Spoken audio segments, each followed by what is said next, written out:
Okay, so here we are back in the primary Magento interface. I just want to go over a few other things here in the primary Magento interface, okay? And one of those is going to be the customer interface real quick. If you click on customers, you'll be able to manage customers. And when you click on that, you will see a listing of customers. Right here, we don't have any customers listed because no orders have actually been completed. And until that point in time, you're actually not going to see any customers here. But they're going to look very, very much like this particular interface that you're going to see here. If I were to click on this particular order right here, it's going to take me to this, and you're going to see this particular interface. It's good that we're back here real quick. We'll talk about this. And this is the necessary information you're going to need to submit the order to the individual who's going to go ahead and meeting the order requests that you have here. And this is the shipping address right over here, and this is the billing address. Of course, these two may be different. And this is going to be the relevant address for that right there. Okay. Other than that, any of this other information is just going to be pretty much internal. This is going to be the relevant information right there is what you're going to want, which is going to be shipping address.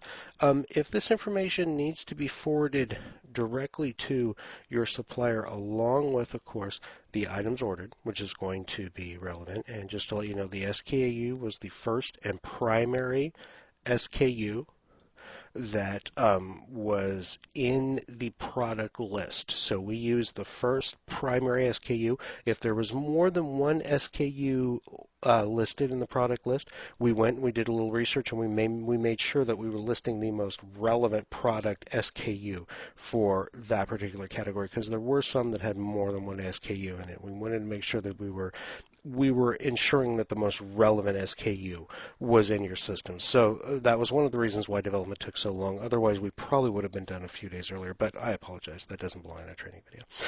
Anyway, I'll get back to this. So here are the items ordered, going to be listed right down here, and the shipping address. And these are going to be the most relevant information, along with the shipping and handling information, of course, that you're going to want to forward to the individual fulfilling your requests.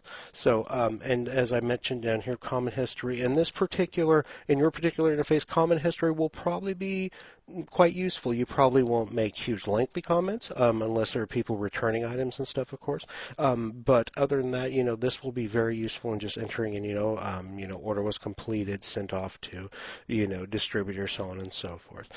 So if you have any questions about utilizing this particular interface, or if you want a more advanced interface that will allow you to directly send orders to the fulfiller, then let us know. We may be able to work something like that out. I'm not for sure. That depends on the individuals who are fulfilling your order and whatever APIs they have available to do that. If they do have APIs available to do that, we may be able to do that for you. So just let us know.